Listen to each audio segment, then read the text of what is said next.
the other button. Good morning, everybody. We are live. Come on in. Have a seat. That's what I used to tell my students all the time. Come on in. Have a seat. Have a seat. There's Miss Leish now. Good morning. Good morning. Have a seat. Yeah. Come on in. Running a little late. Everything's stale in the green room right now anyway. We got to change out those Cheetos eventually. Well, you know, we might have to clean out the entire room. Varian was talking something about bringing in painters. Oh, okay. and redoing it just because he's tired of that particular shade of green. Right. Come on in, everybody. We got people in the house already this morning. It's a breakfast buzz. The chat is open. We are available. If you want a link and have been on the show before, drop me a line. Drop a line in the chat. Maybe we'll be nice this morning and let you in. We have we have a trio of us this morning already, and I sent out a lot of invitations, so we'll see who shows up. Now it's kind of like, this might be a good day for you to pop in. Come on in, everybody. Are you there? Yeah, they're slowly coming in. Sound off in the chat. Let me know you're alive. Don't be afraid. We've got it. Send me a postcard. Drop me a line stating point of view. Do it quick or Daphne's going to keep singing. Indicate precisely what you mean to say. You're sincerely wasting away. Nice. Happy 2021, everybody. Hope you had a great day yesterday. Hope you had your Pepto out. Oh. Grant says, damn, for once I'm on time. Huh. Welcome. Come on in. Thanks for listening. Was thinking that maybe Varian would be here, but he swore he was going to set his alarm this morning, but he fell asleep yesterday afternoon and didn't get up for hours. Oh, there you go. Wow. Well, sometimes we need that. Yeah, he works a lot. He's doing a lot, so it's natural that he's feeling tired. Yeah. Trico's in the house. Good morning. Good morning, Professor. Hope you're doing well. Michael. Oh, bom dia, rapaz. Tudo bem? Tudo. Então, que tal? That's great. We're already international this morning. Yeah, there you go. Yeah. So, Daphne, you were born in Spain? And, yeah, I raised was. in, Yeah. Brazil, right? Yeah, I was born in Spain, raised somewhat in Brazil, but mostly in the United States, though. Mm-hmm. Okay. Yeah. But but don't Spanish? ask me to speak Spanish though, because that was kind of like it was a trend in the 70s to not make your kids bilingual. Yeah. So I ended up in the middle of that. So I'm lucky I know what little Portuguese I know. Yeah. My father wanted me to learn Portuguese and write, so I was born in Paris, nearby Paris. Ooh. Yeah. Fancy. And but I've been there a couple of years ago with my wife, and I was very disappointed. Oh, well. Yeah, very disappointed. Everything was beautiful when I was a kid, but now everything's awful. Oh, A lot of dirt. You know, it's a city. It's kind of like how, New York kind of throws people off too. I was going to say it's probably a lot smaller than you remember. Right? Yeah, probably. Yeah, that's true. That's true. Yeah, but my father wanted me to know Portuguese, and every day I was after school, being in school, he was teaching me Portuguese writing, and I was always reading all the time with him by my side. Oh, that's good. Yeah. That was intensive. Intensive. So yeah, I'm jealous. Yeah. Now I know French, of course, because I was born there, Portuguese and Spanish and English a little bit. Oh, you see, that's how you know. Yeah, that's the European way, right? It's like smoke a little weed and learn 17 languages. I didn't know that one. I gotta smoke. I gotta go back and smoke weed. I never thought about it. I used to smoke and draw a lot, but the language part, I want to learn Russian and Japanese, so maybe I'll go back to smoke again. Right, there you go. I only know 2 languages, English and comic book. There you go. That's a great one. Comic book language is fluent. Well, I think we're all fluent in that pretty much. Yeah, fluent on that. Hey, out there, hit that like button. Come on into the chat. Cameron Payne says, closer to a metropolis, the dialect gets quicker. Yeah, that's true. Yeah. Thanks for listening, Cameron. Come on in, everybody. This is the BrEaKfAsT BuZz for the 7th of January, 2021. We are going to run the opening, and then I think we're going to move the show along, even though I don't really know where to move it to. So this will be interesting. It's going to be a great day, folks. Yesterday was pretty good. So I'm still running off the high from yesterday. I think it was finally doing a live stream that worked. There you go. I wasn't able to see that one. Yeah. I mean, it's like I was testing out some new equipment and whatnot, so I was happy. Was it a lot of? Is this thing on? Kind of. I was really questioning whether the microphone was working and all that, but once I saw the replay, it was like, oh, everything sounds fine. Unlike my last live stream where everything was completely out of sync. Horrible. But it was my most viewed live stream at the time, so I don't know. Yeah, that's when you blame the Facebook. Yeah. Come on in, everybody, hit that like button if you can. If you're listening to us over in YouTube land, hit that bell for notifications, hit that subscribe button, hit that like button. We are gaining viewers as we speak. Come on in, everybody. We are running the opening, and then we'll start the show. Hang on.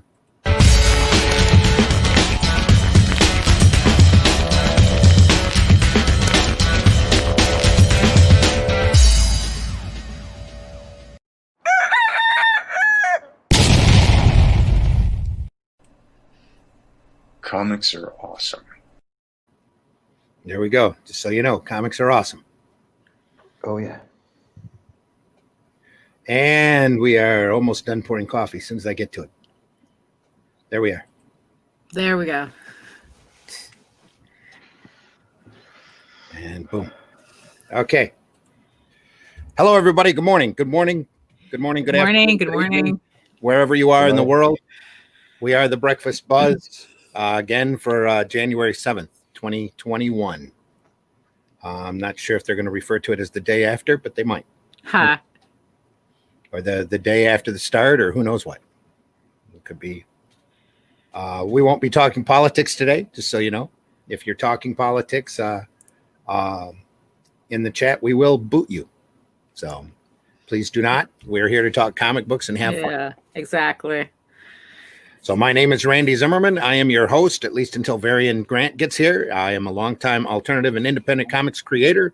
Been doing this for a long, long time, not just podcasting, but also everything involved with the direct market that you can imagine. I have thrown conventions. I've done retailing for over a decade. Met my wife while I was retailing. Produced books, self-published, freelanced all over the place, and right now I do a lot of commercial and sequential artwork for advertising and education. So, because it seems to pay better than the mainstream, which I guess is like everything. So, pretty much. But you can pump gas and almost make the same amount of money. There we go. Well, we can't really pump gas anymore, I guess. Well, sure. And you can't waitress, at least not in this state. So, not right now. Everybody is screaming. Good morning, everybody. Come on in. Grant says, I always forget to like. Please like. So go like then. Go like. Oh, yeah. Go like. Yeah. Good morning. Good morning, Cameron. Good morning. Good morning. Good morning, Glenn Ford. Glenn Ford's in the house. Sorry, I missed the show yesterday. We are too, Glenn. You need to go back and listen to it. All of our shows are archived over on the YouTube channel under Indie Volt, VOLT. So feel free to go back and listen there at your convenience. If you go back far enough, you see some really ridiculous podcasts of, and we don't quite look the same. So Feel free. I missed the show last night too, so I owe the indie princess a pair of shoes. There you go. Yeah. How was your able to see the replay sometimes, but 2 a.m. here in Portugal. Yeah. How was your other appearance last night? It was good. It was good. I still had to. I had to play around with some other technology, and at least finally got that to work, so it worked out well. So yesterday was all about getting the computers to behave. With us this morning is one of our regular co-hosts. I guess you'd be a regular co-host. I guess. Daphne I'm Lage. up. I'm usually up this morning. That's how I end up here. Oh, here's a link. Oh, I guess I'll click it. Yeah, exactly. Yes, exactly. So, hello, my name. Introduce yourself. Yeah, my name's Daphne Lage, and I am a cartoonist, illustrator, and comic book artist from New York. I am the artist of the funny animal fantasy comic Tall Tales, and the creator and everything of the fantasy drama Ego Raven, Heir of the First Unicorn, now on Kickstarter. You can check out my work, sign up for updates, and click on the link for the Kickstarter at egoworks.com, EGOWORKS.com, and my YouTube channel at Daphne Lage, Lage Art. And we're close to reaching the first stretch goal on the Kickstarter. So, cool. Get to work. Also, say what, Marv? Go ahead. Yeah, that's great. That's great. That's great. You were able to accomplish your first goal. Yeah. It's a lot of pressure off, but still, though, it's like I want to try to push this thing as far as I can. See how far I can take it. Daphne is in New York. I'm in the middle of Michigan, and across the small pond, we also have this morning Marv, the Sin Killer. Marv, introduce yourself. Yeah, hello. I'm Marvi. I'm from Portugal. After being a freelance illustrator for 10 years, I decided to put that aside and do my own comic book, my first comic book called The Sin Killer, about a Vietnam War veteran who came back from the war, was a priest and lost his faith in God. So he starts to be a vigilante. And yeah, that's what I do after my day job. At night, I'm a comic book creator. So that's it. You can find me on Facebook and on Instagram. So that's it. There we go. Yes, G&C Studios. Actually, Joe B. McPhee says, "Morning all. Thanks for broadcasting. Thank you." Just it says, "I need fun. We all need fun." Yeah, yeah.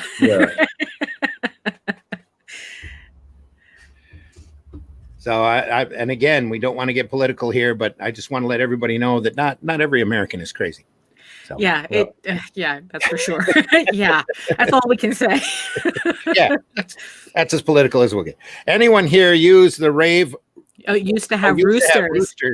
Wake them up in the morning. I do. Good morning. Yes, I have.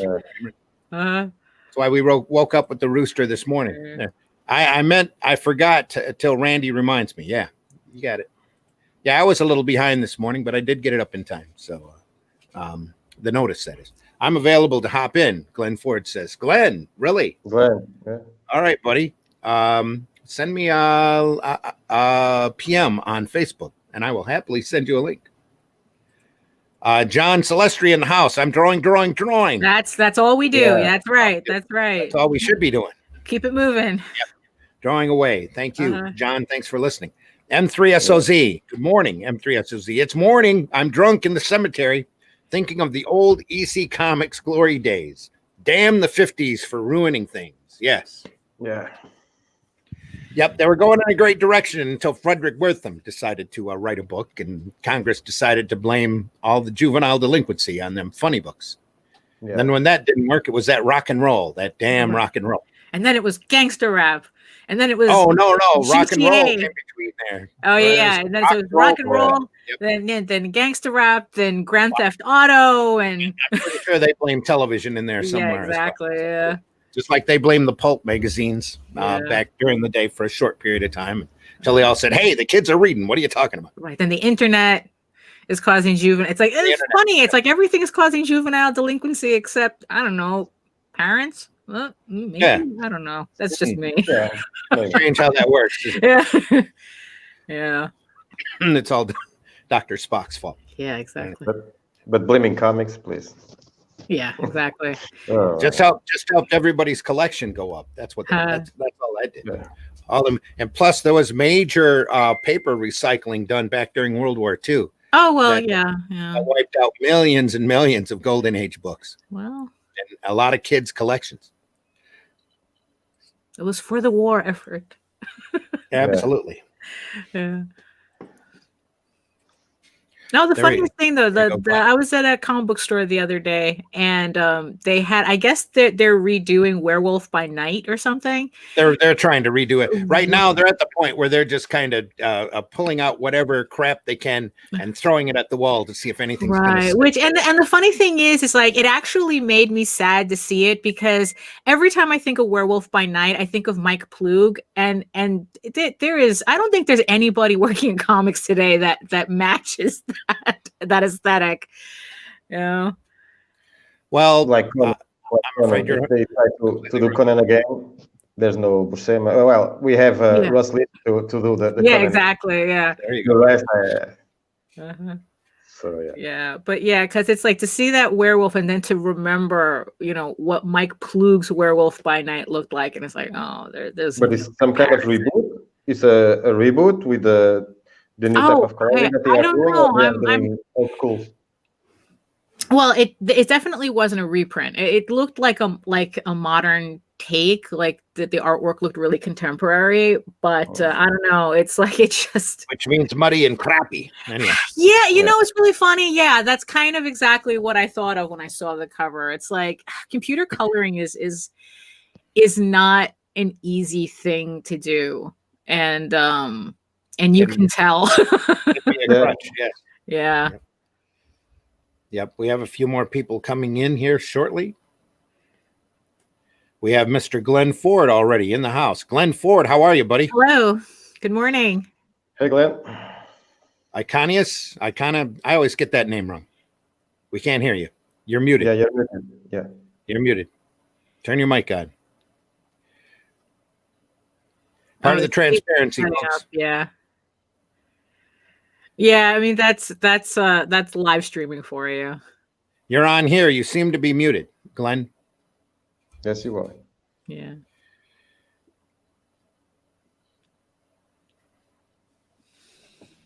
There he is. Oh, there we go. Better. Little too loud. Yeah, you sound like you're on the moon. All right, how's that? Yeah. You're still a little loud, and your video is choppy now. Yeah, you're kind of lagging. Come on, this was working fine the other day. Oh, that's how it always. Yeah, that's how it always goes. It's when you actually need it that it's like, oh, I'm not going to work now.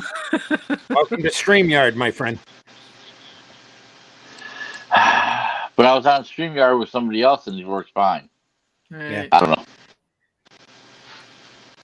It's random. It is. Yeah. You might want to go out and come back in, see if you sound better. Yeah, sometimes that works. Sometimes that works. Okay. Jump out, use the link, come back in. There you go. There you go, yeah. Might have him back. We were getting some feedback fuzz anyway. Yeah. So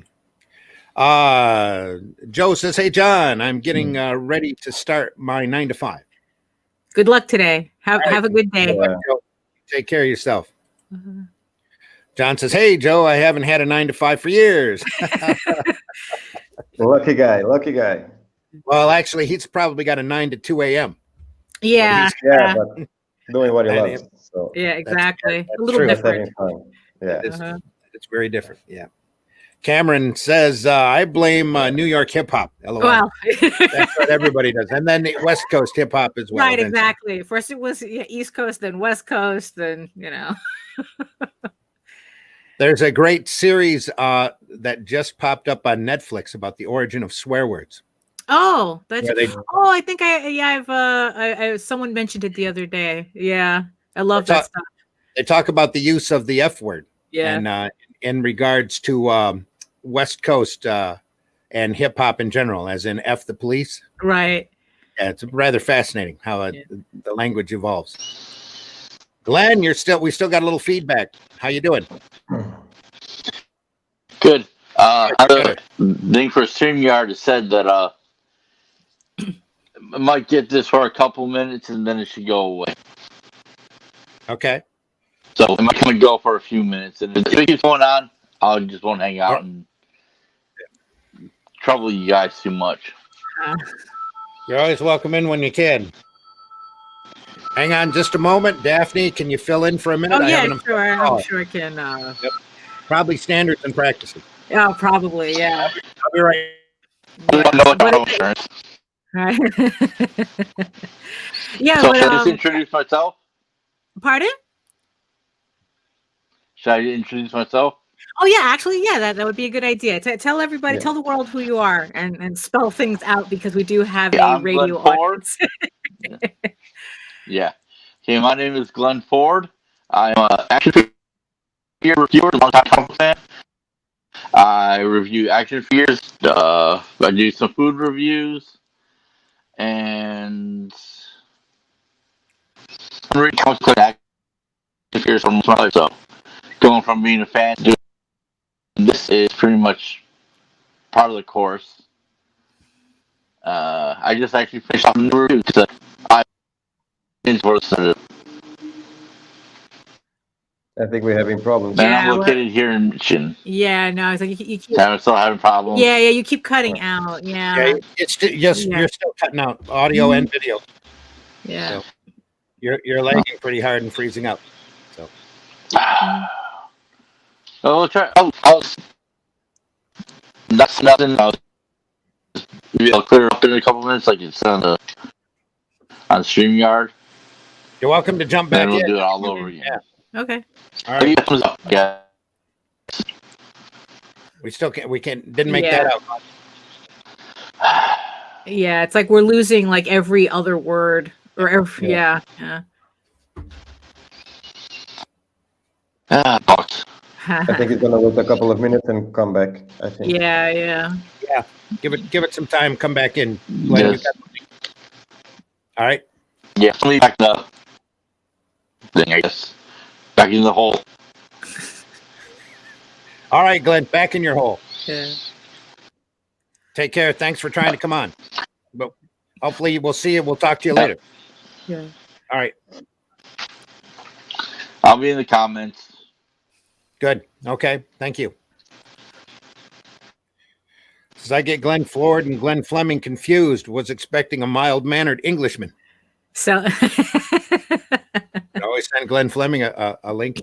He'll probably come in cleaner than Glenn Ford. Well, it's like you spent a lot of time getting his setup just right. So it takes a bit. Yeah.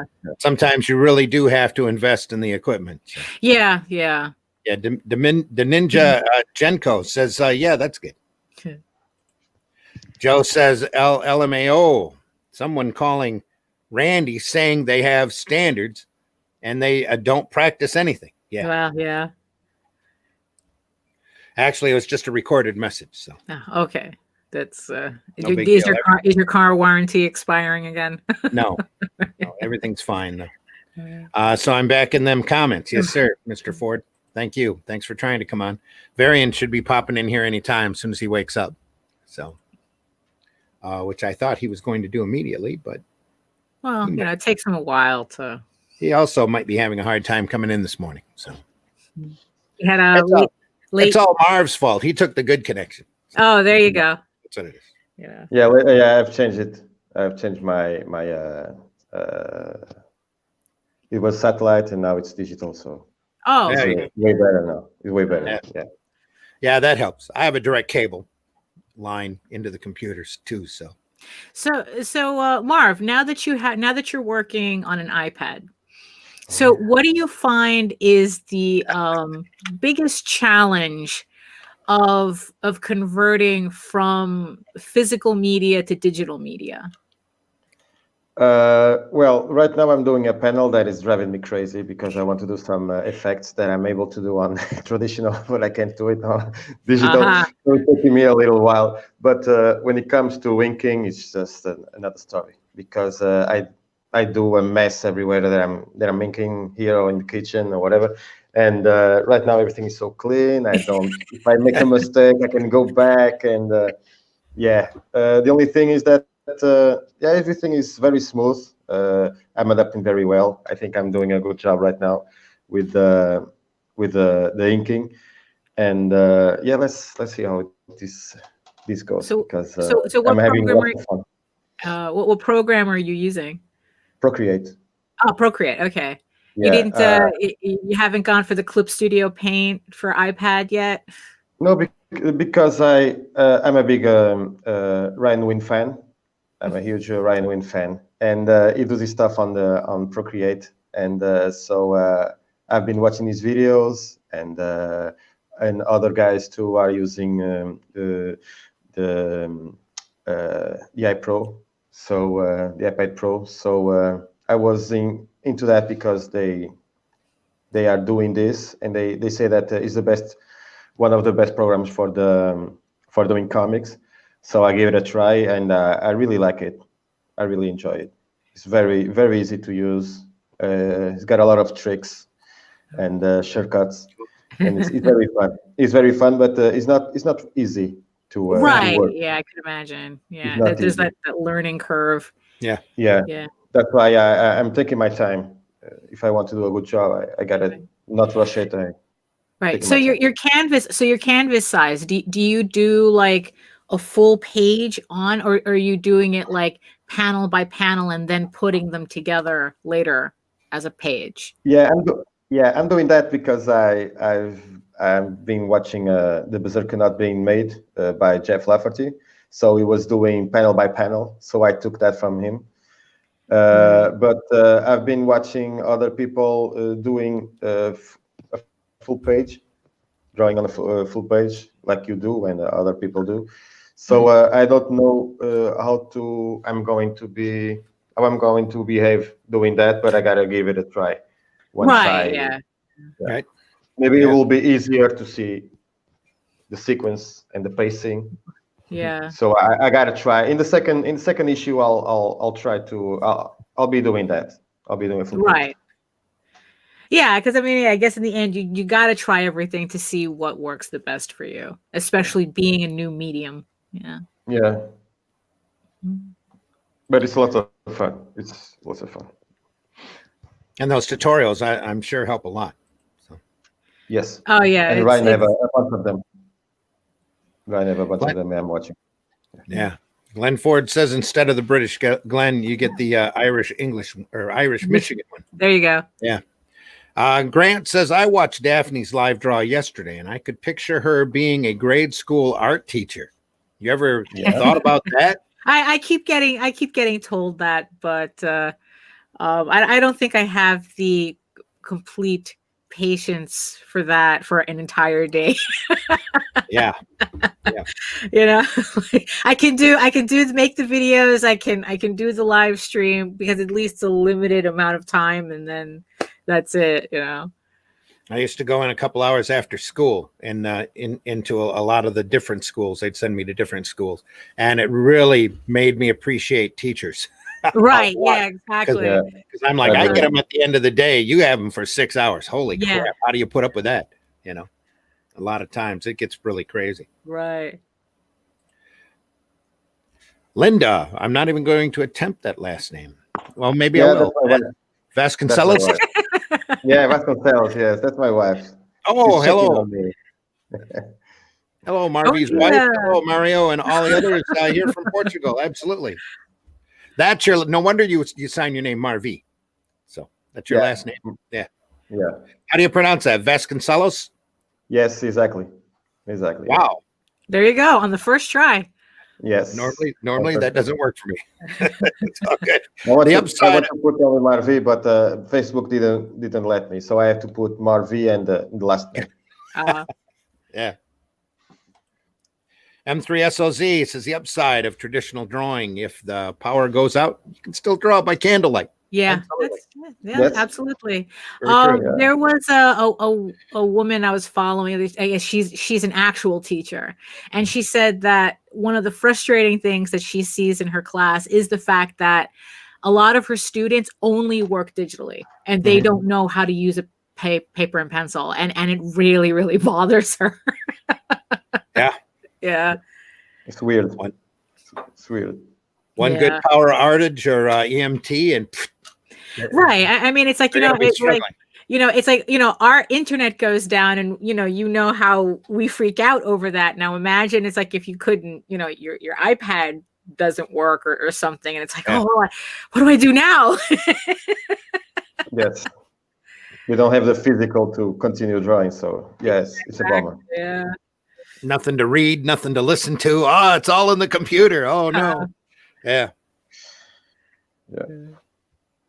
Time to plan for some backup plans, folks. Yeah, exactly. You never know what's going to hey, 2021 seems to be turning out a lot more fascinating than 2020. Who knew? Well, hey, Here we go. Yeah. So did you see this morning's thumbnail? No, I didn't. Yeah, it got a koala bear all exhausted after New Year's Eve going, is it 2022 yet? Yeah, exactly. Yeah. And we're not even a full week in yet. Oh, we are today. Yes, are we? Oh, okay. We're today. We're officially, yeah. Oh, that's true. My week actually started with my Kickstarter, so I'm still a couple of days behind. Gotcha. Yep. Yeah. Why don't you pull that up? Can you pull that up? We might as well sure, talk about that since it's there and it's active and people need to get in on it. Sure. Let's let me. If you can, I can find it. If you can't get to it. Right. Yeah, because my if you can get to it, that'd be great because my computer's a little awkwardly set up here. I can get over to it, not a problem. Do you remember the first campaign? How good or bad it was? Well, my very first campaign was the Tall Tales trade paperback, that thick collected book, and it was nerve-wracking because it's like we raised $5,000 on it, and it was the most stressful month. Really, it was just because it's like I think our goal was like either 1,500 or 2,500. And it was just nerve-wracking. So 15 Kickstarters later, we decided to be a little bit more modest with our goals to keep the thank you to keep the stress levels down. Yeah, it's funded. Yeah, exactly. And especially a trade is a more expensive thing to do. So you do need more money to run it, but when we started doing floppies, like what I'm doing here, this is a 32-page comic. It's just a lot manageable, a lot easier to manage. So I'm able to keep a modest goal. My babies. Look at that cast. Look at that cast. Babies. Oh yeah. So for everybody watching, this is the Kickstarter for my comic, Eagle Raven, Heir of the First Unicorn. These are my cast of dozens right now, right? Because I guess it's like when you hang out with JD long enough, you can't just make a one character story. Glenn, you're still fuzzy. Am I? Yeah, but you sound better. That bug. There's just a little background feed, but it's okay. You're good. Keep talking. Yeah. At least you're not skipping now. So yeah, and you're not skipping either. I think your connection's a lot better. Yeah. It's probably Varian's fault. Varian also jumped in right before you did. So yeah. For like it said on StreamYard, it said that bug would sort itself out after a minute. Yeah. Yeah. Plus, my area is really wonky when it comes to stuff like this. I mean, I'll try to upload a video onto my YouTube channel from my desk here. It'll take like 2 hours. I step outside my front door to do it. It's done in like 2 minutes. Yeah. Could be the way your house is constructed. Yeah. It's like a 8-foot difference. Yeah. So yeah, but stepping outside, you're in the open air. It could be your house has got some metal or concrete. Could have been constructed really. It is an older house. It is an older house. Lead paint, then. Not that old. Not that old. Well, it's my house is 1936, so who knows what's here. Yeah. Mine's 72, so. There you go. Well, it's not that old then. Older than me. Ha. I turned 44 in a month, so. Well, Yeah, I think the house I grew up in was oh, great. The house I grew up in, I think, was built in like the 30s or 40s. But yeah, mine too. Mine too. I'm pretty sure that it was built with this thing called metal. I haven't seen it, but one of the things was I remember my mother wanted new windows, and the guy came in and he says, "Yeah, well, in order to do new windows, because the house, what they did back in the day when they built the windows, they built the iron rod that the windows were built with into the brick." Wow. And okay. he said that, so we're gonna have to tear down all this brick, pull the window out, rebuild the brick, and put a new window in. Wow. And, he said that's gonna cost more. And, of course. Yeah. Of course it is. Yeah. We don't do that anymore, and that's yeah. And go ahead. That's one of those lost arts that's glad to be lost. Kind of throw that in the fire pit and let it on fire. Yeah, that's true. Ego Raven is up here. Yes. So we're currently on our way to the stretch goal of everyone getting a PDF of the prequel. But let me give you the quick rundown for everybody who's seeing this for the first time. So Ego Raven, Heir of the First Unicorn, is a fantasy drama created, written, and illustrated by moi. And it's a multi-issue comic series in the style of the Chronicles of Narnia meets The Witcher. So it's a weird combo, but it works for me. Right? It's a full color 32. It's 32 pages in full color, and it's a remastering of a comic that I've been working on for pretty much the past 20 years. This is my hobby comic that I'm now finally putting out officially into the wild. And if you go to my main website, egoworks.com, EGOWORKS, you can actually read the first 5 issues for free right now. The only difference is that it's the black and white original lettering, original artwork. And when I decided to do the Kickstarter, I colored it in, of course. I redid the lettering, I tweaked the artwork. So it's a kind of a little bit of a different experience, aside from the fact that you also get a physical copy, which I have right here. I have so this book is ready to go.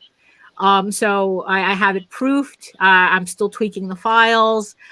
So what's going to happen is that if you pledge to the campaign, the Kickstarter ends February 3rd, and then February 4th, I'm going to do a 21-day Indiegogo campaign, because they're people who are a little picky as to what platform they like better. So, and then after that campaign is over, the files are ready to go, and I'm still going to make the March deadline to get everything to everybody.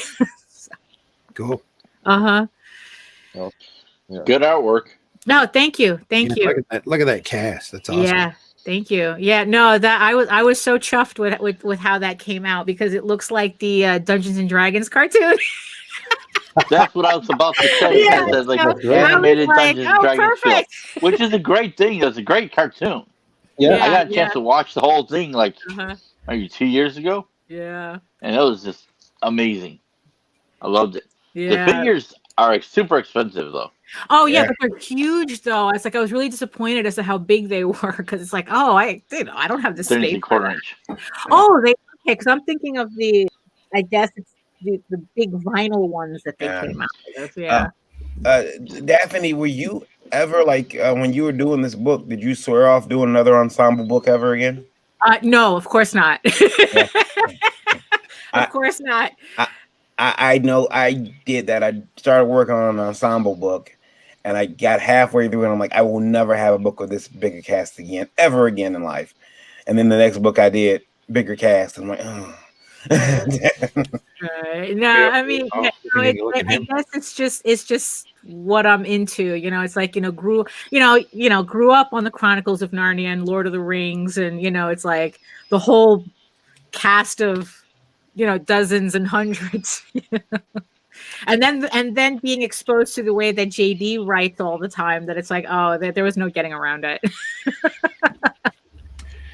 Eddie Winkler says, wow, cool morning stream. Hope you are all doing well. Eddie, anytime you want in, drop me a PM on Facebook. I will happily send you a link, buddy.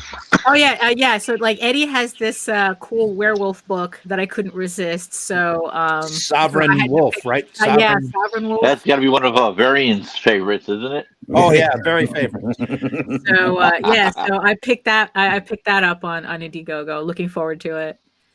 Eddie says he'll be backing Eagle later tonight. Oh, cool. Thank you. Grant says, what's the size on that comic book? It doesn't look standard, but I could be crazy. No, it's standard size. Probably because it's like everything looks larger close to the camera. Yeah, it does. Yeah, there we go. Yeah, and it fits right in. This is a Silver Age bag. Because we like to give a little breathing space. And there's still a little wiggle room there, yeah. Yeah. So it's standard size, standard comic book size. Yeah. Yeah. And I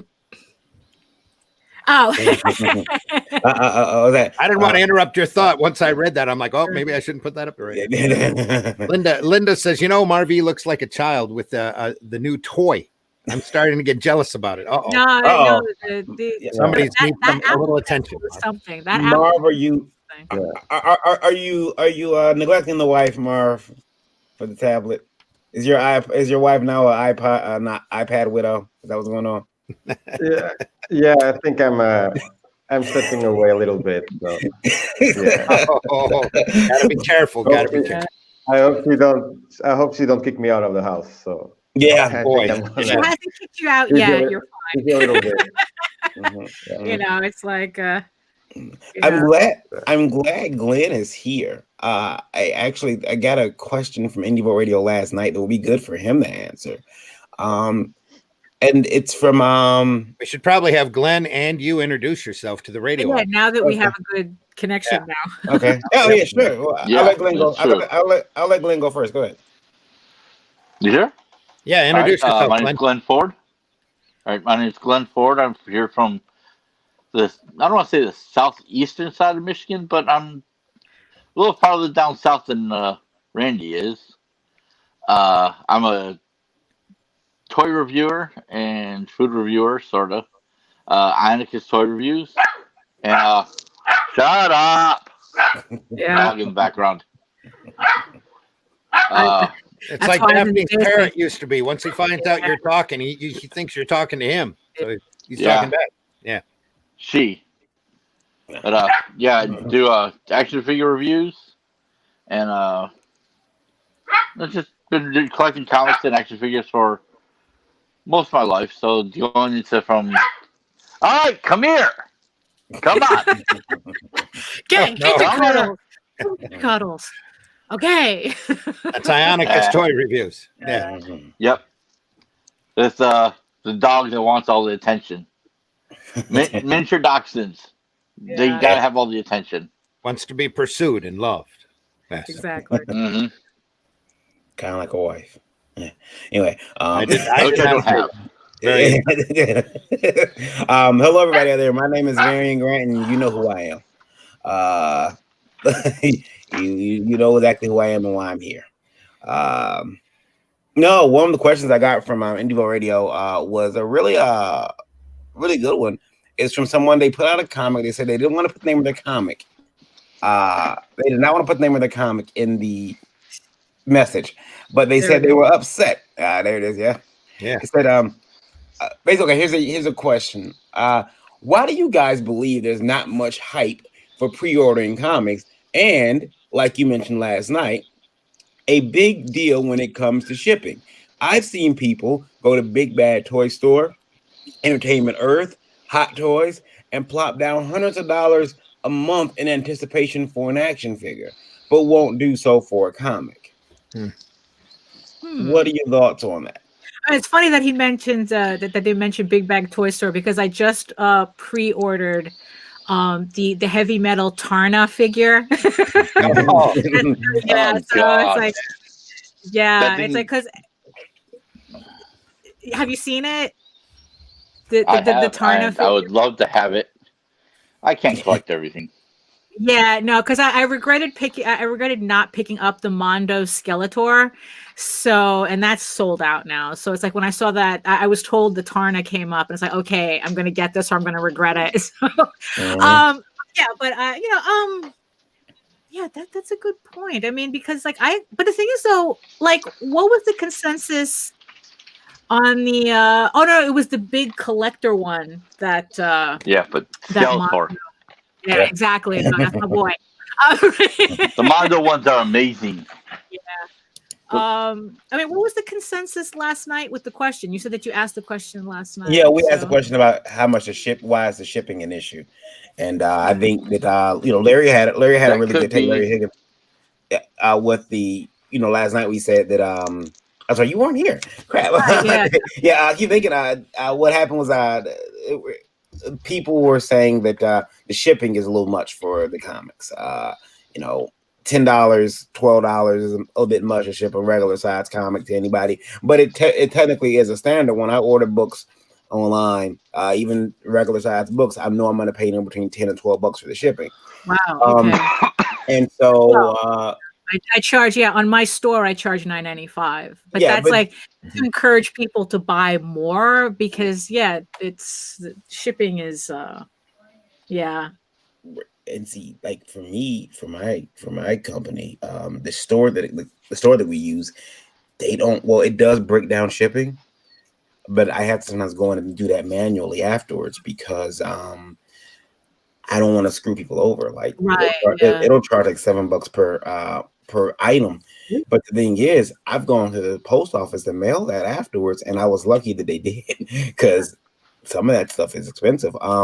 But as far as the hype around people ordering figures, here's the thing: ordering that Deadpool hot toy, which I have ordered, is different than ordering that.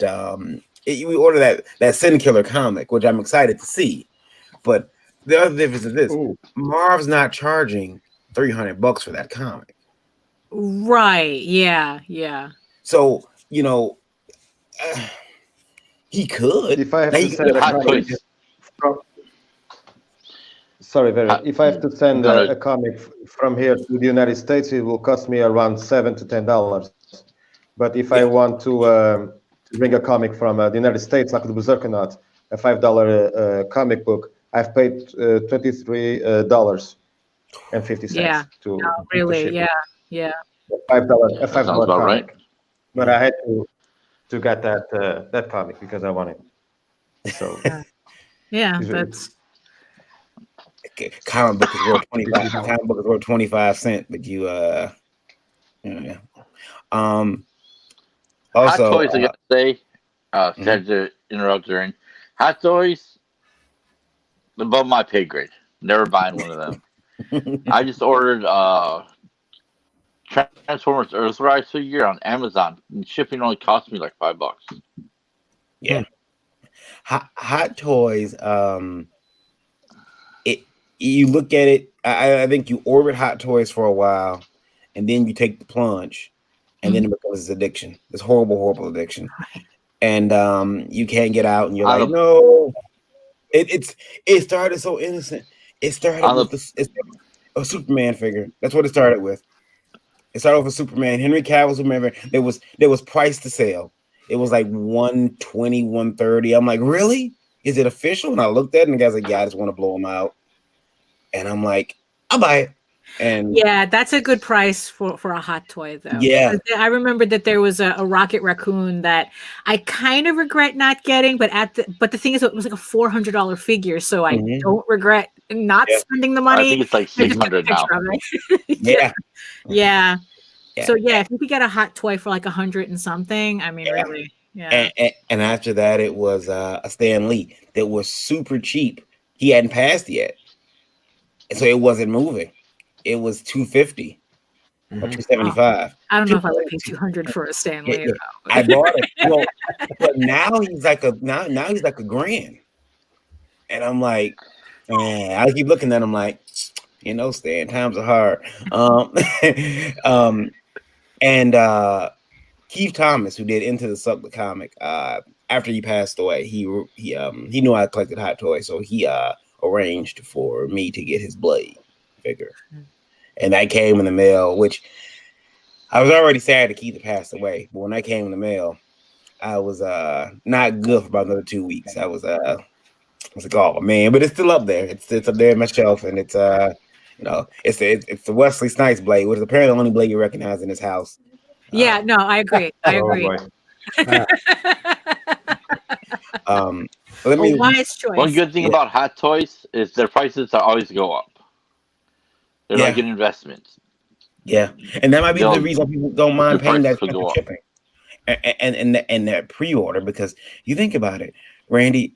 If someone comes online and they say, "Hey, my comic's been delayed 6 months," you look in their updates, it's like, "Grr, you son of a, you know what?" Yeah. Yep. But these large companies come and say, "Hey, this figure's been delayed 2 years," and everyone's like, "That's okay." Yeah, we'll wait. Yeah, I mean, it's kind of weird because it's like, I guess it's because, with those types of, I think what Hot Toys is based in Korea or something, so everyone's kind of like willing to accept the fact that, oh, it's an international product, it needs to ship, manufacturing's weird and all that. So it's like there's kind of an understanding for that. But with comics, it's like, you're right here. What's the deal? Why is your book taking 2 years? It's the same thing with sorry to interrupt, Aaron. No, go ahead. These figures called Mythic Legions, and I don't have any out here. Crap. Mythic Legions are based here in the States, but it takes like a year to get one whole wave. Yeah. And again, another example of figures, once they're released, they will go up in price. I got a Mythic Legions Brother Mandibliss. I paid $40 for it. It's a $300 figure now. And that's the thing, like, do comics don't ascend in they don't ascend in value like that. No, not like that. If and the thing is, most of the time, like, if unless we're talking about like key issues and CGC graded, they really don't. I mean, my first issue of Tall Tales is the same now as it was back then. So it's like, although some people try on eBay, they try. There was an ash can. JD found one of our original ash cans from the 90s that someone was trying to sell for $500, and even we're laughing, going, "You're kidding me, right?" Yeah. Yeah. That's funny. Yeah. I have a kind of rough question here from Indie Vote, 2 of them. Oh, okay. Would you guys like Indie Vote Radio? Would you guys like me to read them? Sure, because we know you want to ask. I'll read them both, and we're not doing anything else here. Yeah. I'll read them both. It's probably easier than pantomiming them, especially for our radio audience. Charades is tough here. I'll read them both because they're both yelling at me for doing the same thing. But before I do that, I noticed you did something to incite 2 people. Yeah. For the same thing. Okay. You trigger beast you. Yeah. But before I do that, Eddie Winkler says, "Thanks for the mention. I'm at the real job during the day, but listen on the earpiece." Thanks. There you go. Thank you. Right. Okay. Grant says, "Are there any challenges to putting a project on Kickstarter and Indiegogo simultaneously?" I've heard that Kickstarter does not like that, and you kind of risk being on their platform for doing that. So that's why I'd rather like finish one and then start the next one right after. Yeah. Plus, it gives you that additional publicity for being at both places at different times. Yeah, exactly. Yeah. Simultaneous campaigns, you're kind of over treading. Yeah. The ninja says Hot Toys are sick. That was an interesting conversation. I keep making about that talk. That's tight. Daphne, your drawings are awesome. Oh, thank you. Thank you. Thank you. How does it make you feel, Marv? It's all right, Marv. I get the same thing from my wife. She reads everybody else's comics except for mine. Yeah. And Imperial was I a good gotta morning. say, I am glad I don't have a wife. I don't have to deal with that. It's a whole different issue. Hey, I'm the only single person here. Yeah. I'm like, don't you read my stuff? No. Yeah. Yeah, she like my stuff. She always say that it's awesome, so I'm okay. There you go. The questions I have. Okay, so it is kind of it's topical, but it's upsetting because it's topical. But it says this is from anonymous, of course, because they're chicken shit. Put the name in there. That crazy mouse. Yeah. Is it That's the tone. Yeah. How do you people have a show? You people. You people have a show on the night that America. What do you mean, you people? Yeah, exactly. On the night that America changed forever, and not even mention it. You should be ashamed of yourselves. Okay. No. So the next one is also anonymous, and this one says, That's what triggered people. Really? It's maybe because we're not CNN, Exactly. so you shouldn't be expecting. Look, you don't go to CNN expecting dick jokes, okay? So don't come here expecting news.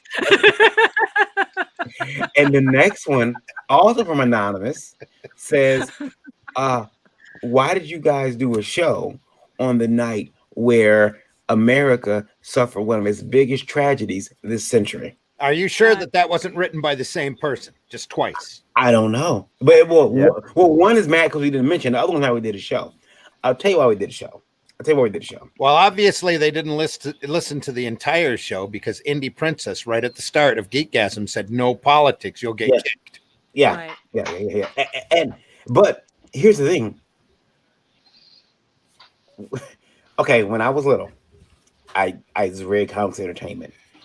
After my father passed away, I read comics to escape. Because there was just so much bad stuff. My father was dead. I was like, you escaped in the comics. If I can offer that same escapism for somebody, then great. We took somebody's mind off of, what was going on for an hour and 40 minutes last night. They could come here and they could just listen, and it was, they didn't have to worry about the, stuff that was going on in the news and thinking that the world was coming to an end. So yeah, that's why we did the show, and we didn't mention it because I'm not going to bring that in. It's supposed to be a happy place, except when we talk about certain artists. Then it becomes a really bad place. But Ohio State. Can I get political for a second? One, the world was not coming to an end. Yeah, exactly. Because anybody with a logical sense knew that those guys weren't going to be in there for very long. The militia or the National Guard hadn't even shown up yet. And when they did, they were gone, arrested, taken care of the situation. Now be careful. Be careful. We can't go that far. We can't go that far. But I'm not going to get political. Just situational. That's true because we don't know. Because all this. That's true. We don't want to say anything that might get us. That might set off the algorithm. I had somebody this morning go, "Oh, these guys are all going to get away with it too." It's like, no. Half of the time, the folks all had cameras. They were boasting about what they were doing. They're all on Facebook. You don't think the FBI isn't going to go back through there and figure out who these people are and start knocking on doors? Meredith, in case you're wondering, I'm getting yelled at by half of them were in Atlanta. I'm getting mad. I'm getting yelled at by viewers for doing the show last night. Oh wow! And for doing the show and not mentioning it. So I'm damned if I do, damned if I don't. We're joined by Meredith Logren, by the way. Yeah. Good morning. So you're getting yelled at for doing the show. Yeah. I'm Meredith. And then you're getting yelled at for not talking about the stuff that happened yesterday. Yeah. And guess what? Guess what, Anonymous? I'm still not gonna talk about it. We're still gonna do a show. And the world still hasn't come to an end either. I just want to tell Anonymous though, is that as someone from New York, I question. I kind of have a different opinion as to what's history making. you know. And the thing is though, and it's like, so not only, I mean, as somebody who lived through, 9/11, the attack, the previous attack on the World Trade Center, the AIDS crisis. My family spent 40 plus years under a literal fascist regime. I mean, this is kind of just history in general for me. I mean, this is not. Was it surprising? Yes. Was it a literal showstopper? No, it wasn't. You know what it looked like? Oh, we have a very fancy furniture store here called Gorman's. It's called Gorman's. You know what it looked like? It looked like Black Friday at Gorman's. All the pictures I've seen. Yeah. And really, it was a temporary inconvenience because everything got done yesterday in the wee hours of the morning. Exactly. Everything that was supposed to happen happened. There's no change. Everything's right. The government is still there. Well, there's a little change, and that there will now be a transition. Meredith's hand is up. That's all the politics. I just wanted to, just point out that, with Geekgasm last night, that was all about entertainment. Yeah. I DM'd them. I sent them a private message. I said, will there be any politics talk? Because otherwise I won't be there. Right. And Lola was very clear. She said, caps, like, why are you yelling at me on social media? She says, absolutely no politics. And I was like, okay, good. I'm there because, and I said this before I got on. I was on just a quick personal vlog. And I said, listen, there are things that I can control and things that I can't control. Yeah. I'm going to focus on the things that I can control. That's my behavior. That's how I react to things, what I respond to on social media. I shut it down. I shut down my TV, the radio, the, a lot of the other social media tabs that I normally have open. And if I had to leave it open, because Facebook is where I do a lot of my work, I muted a lot of people. I didn't want to unfollow anybody because then that would be perceived as an attack. Oh, she's on this side, or oh, she's on that side. And I didn't want that perception. So guess what? I don't want to hear the noise. Right. So I put you on mute until things calm down. I can control that. I can't control you. Right, yeah. So last night to me was great. I went to sleep afterwards feeling better because we were able to sit as a group and have a really good conversation and hang out and have fun. And that's what that was about. Geekgasm is not politics. It's called Geekgasm. It's comic books. Come on. If you want those shows, go elsewhere. Right. It has a shoe cam. You're not getting Wolf Blitzer on a shoe cam. You're lucky the discussion didn't swing over to gorilla milk. Yeah, we're lucky. Quite honestly, Not only that, but anonymous. The shoe cam still freaks me out. Anonymous, if you go back a couple of months to our previous, if you were a regular listener, you would know this. We did an election night special where we said the same thing, no politics. Yeah. We weren't there for politics. We were there for counter programming to give people an escape. Right. And that's what, like Varian said earlier, that's what comics are. That's what they are for a lot of us. Entertainment and escape to get away from the real world. We don't want to talk about the real world. Let's talk funny books. Yeah, it's like, look, real life is real as F outside your door. Yeah. It doesn't need to be everywhere.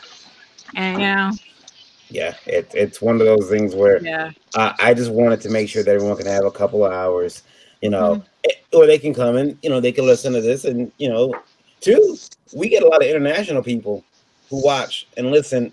Yeah, that didn't happen. He says, well, and most of the time they point and laugh at us enough.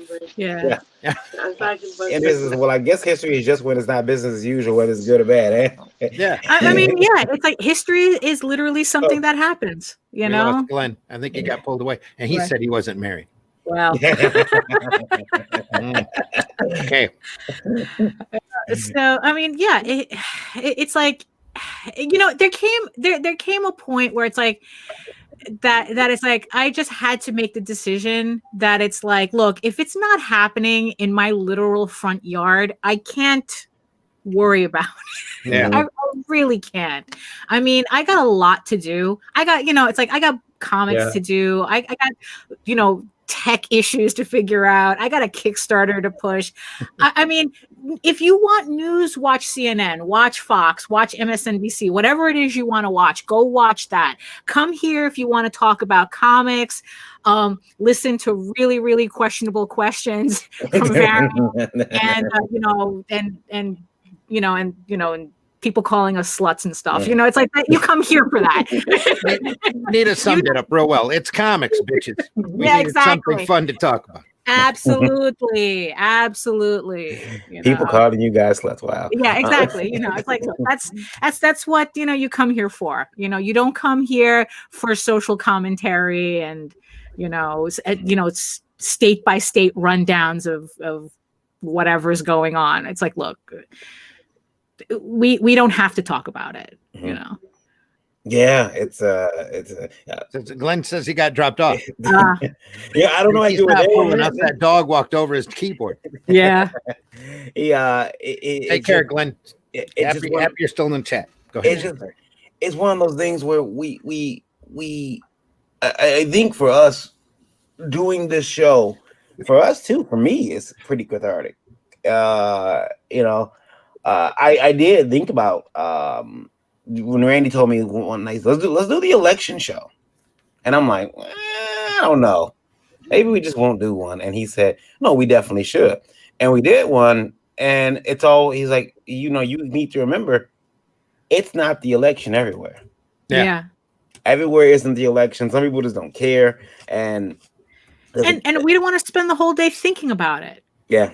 It's like, what you're going to be, it's like, what would you rather be doom scrolling on Twitter, or you want to just come here and talk among friends?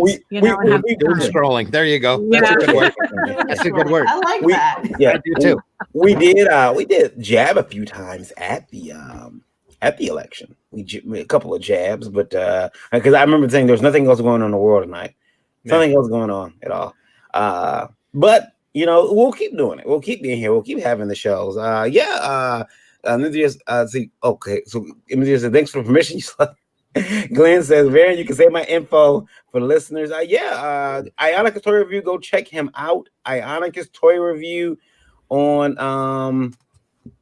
YouTube, and he reviews action figures and food because he's been doing food lately. Makes me hungry. The Ninjas is right on. Yeah. And you have to stop thinking about politics at some point, or it will drive you crazy. No, absolutely. Yes. Absolutely. What we should be doing. I made a joke about this. Varian, I'm mad at you for not giving me nuanced conversation about Brexit. Yeah, exactly. Right. I should have done that. What we should have did is should talk about how all people got together. I hope they have that same type of energy when Comic-Cons open back up. Oh yeah, well they probably would. Actually, yeah. So I was gonna say, Marv, blink. I think you're frozen. Yeah, yes, he was. There he is. They will. Speaking of Comic-Cons, it's grinding. There you are, yeah. Marv. I was just about to ask you to blink. I thought you were frozen. Yeah, the satellite we have a problem. Bumblebee got in the way of the satellite. All right, we'll see you, Glenn. You have a good sleep, good rest. Yeah, take care, Glenn. MegaCon just canceled. They didn't cancel, but they pushed their convention back. Postponed. Yes. Yeah. And I wrote to you right after that. Shades of last year. Yeah. Like Airplane all over again, waiting for that airplane to come into the hangar. The movie Airplane. Now arriving at Hangar 5. Now arriving at Hangar 7. Now arriving at Hangar 21. Yeah. It's gonna be rough. Yeah. I know that a lot of people. Meredith's a Florida native, and she probably was looking forward to that show. Meredith, how do you feel about when you seen the postpone announcement? How'd you feel about that? I had hoped that it was going to move forward, but there have been a lot of people who said we won't see anything really open until spring. So it was right there on the cusp where I think it could have happened. But I mean, today, what I'm looking at was my husband left for work like he normally does. And maybe about 20 minutes, half an hour later, he came back and he's like, I can't get through to work because there are lines at a location where they were giving the vaccine. Mm-hmm. You know, so I mean, like, Mm. traffic was blocked for miles. He said there was just no. He's like, I tried 3 different ways to get to work, and there was just Wow. nothing was moving. Wow. So I think that could have been a little bit better. He had to call in and just say, "Hey, I'm running late." Yeah. But you know, so we'll see what we see. But I mean, Florida's been open in my side of the world, you know, and Yeah. but see, here's the thing. I can't really speak too much about it because I work from home. So the social distancing whole, you know, like whether or not I needed a mask or not, it's like, it's a moot point. I'm home. So, so I'm not the one to really ask, but when it comes to events like that, I'm not surprised that it was pushed to August. My concern is that you're probably going to see a lot of events who are thinking the same thing, and they're going to be climbing on top of each other. Yeah. So Yes. as a creator, how do you set your schedule to that Yes. when you've got events on top of events, Yeah. maybe on top of the same weekend? And Yeah, stuff like that? because I mean, there was do you do a that? time. Yeah, there was a time where it looked like every convention was scheduling for like October. Yeah. Yes. So it's like, yeah, so it's like, how's that gonna work? So how Yeah. how is that going to work? And I think We all saw how that worked last week or last year. Yeah. We all saw how that worked. but I'm starting to see that now, where it just seems to be like maybe you had a week or two gap where maybe you can schedule your travel and your you know, sleeping arrangements. But yeah, I see that as being a huge problem. And now people are going, maybe people who have been to every one of those events now have to pick and choose because they're going to be right there on top of each other. I mean, what's funny is that I'm finding myself in kind of like an odd situation when it comes to conventions coming back, because especially, because it's like, you know, like we have New York Comic Con, and for the longest time we've avoided it because one, it's like really expensive and hard to get into. Like it literally is easier for us to get into San Diego than it is to get to New York Comic Con. But it's like, if you're willing to spend like $1,500 or $2,000 for a small press booth, you can get into the show and then spend another $400 on tickets. And, you know, because Reed, you know, nickel and dimes everybody to death. You have to even bring your own tables. And so we avoided it for the longest time. And now it's like, after this whole thing, it's like, we're literally going, you know, maybe we should just spend the money. You know, it's like it's just weird how it's like, I was reading an article about travel agents too, how they're saying that they're seeing people plan their future vacations and they're just going all out. Like they're not planning like standard basic vacations. They're like going, okay, you know what? We want to do the big trip with, you know, luxury and amenities and all that. And I'm kind of beginning to see, it's like, oh, we're kind of thinking the same way about conventions too. It's like before it's like, oh, we're not going to spend $2,000 on a table, on a booth space. And now we're like going, you know, maybe it's not that big of a deal. Life is short. Yeah. I was gonna say, Daphne, do you think that's a little bit of cabin fever? Absolutely, because usually I'm the first one to saying, F no, we're not spending that money, and now it's like, I need to go outside. Late last year, we decided to take a vacation trip up into the Upper Peninsula of Michigan, where nobody goes. Right. And that's why we wanted to go up there. It was desolate. Nobody's going to be up there. It'll be great. We'll drive around. And this is just as the restrictions were starting to relax. We were going to have a good time. Everybody was up there. Yeah, no, my sister's big on going to like national parks and stuff. And she was like, she was tight in the wrong way. I mean, it's like she says, like, where did all these people come from? They're never here. Yep, now they're all here. Places we can go to and spend hours at were crowded, and it was crazy. So that's what's happening. People are, and plus cabin fever. People do want to get out. and they're No, tired of being absolutely. funneled in. I don't blame them. I mean, what's funny is that at the beginning of this whole thing, I was like going, "Oh, I work from home already. It's no big deal," and this, that, the other thing. No, after actual lockdown happened, there was literally nowhere to go. It's like, yeah, you start twitching. Yeah. You really do start twitching. I read that actually giving out the vaccine may take a better part of this year still. So we might still see a lack of conventions. If that happens, I think that I'm kind of prepared for us not to have a convention this year. I'm kind of prepared for it.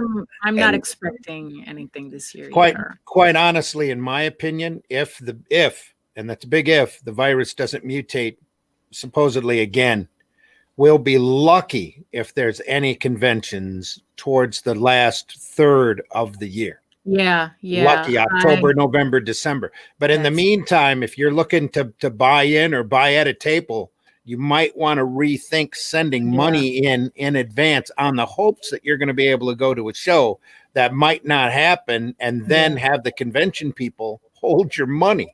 Yeah, no, I wouldn't refund. Yeah, I wouldn't spend I wouldn't put $1 down unless it's like it's something absolutely confirmed that's going to happen. Yeah. Now, I mean, they even tried to do some conventions. I find, like, I know MegaCon tried to do a small show. They ended up canceling that. Their limited edition they were gonna do. I think that's what it's called. It was this little small show. But there have been people who have done small shows, and they do no advertising. They let a small amount of people know they're doing the show. People show up, they go in there, they buy their comics and get the hell out. Right. And those shows usually get about 100 to 150 people in and out. And you never hear of, at least I haven't, I never heard of any, oh, well, I went to this Comic-Con and I got sick. But hopefully, we hope that we get Comic-Cons back. I just don't want people to start putting their hands together thinking that they're back already and that we're Yeah. Because that's what we were thinking back in April last year. Oh yeah, by June this will all be done. Right. Well, it would have been if things went a different way, but hey, I don't want to get into we're not talking politics.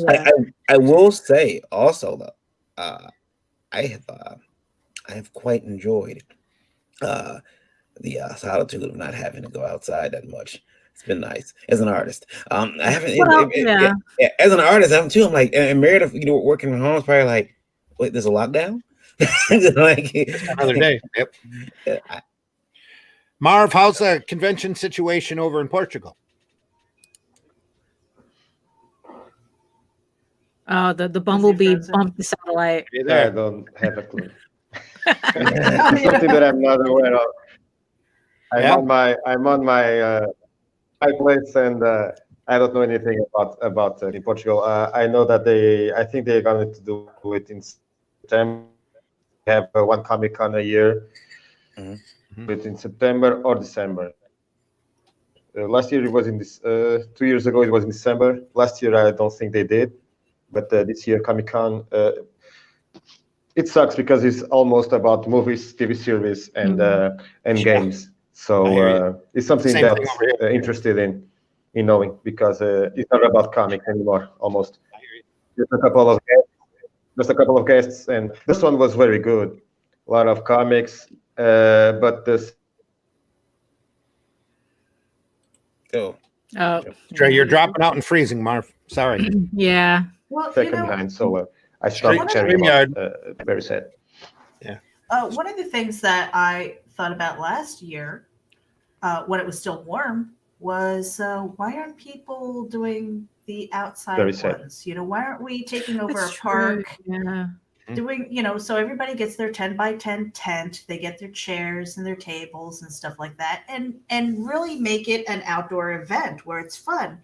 And if that's the case, and you can get the permits and stuff like that, like a Woodstock for comics. Exactly. Right. And then have your food vendors there, your food trucks, and make it an event where you're walking through the park, you're getting your exercise, and having fun, and it gives the vendors an opportunity. You can get to sell. comics and barbecue. Yeah, I mean Yeah. that sounds perfect to me. I don't know, but That's hot. I haven't like we that seen idea. that? I You know really what- Can you like that. imagine Central Park, like a portion of Central Park being? Yeah, open I mean, I for- couldn't. I mean, I don't think it could ever happen in Central Park, but I can imagine something like that. They're very Yeah. strict about Central Park, so that's Be like why. a comic fair. That would be Yeah, cool. no, that would be Exactly. awesome.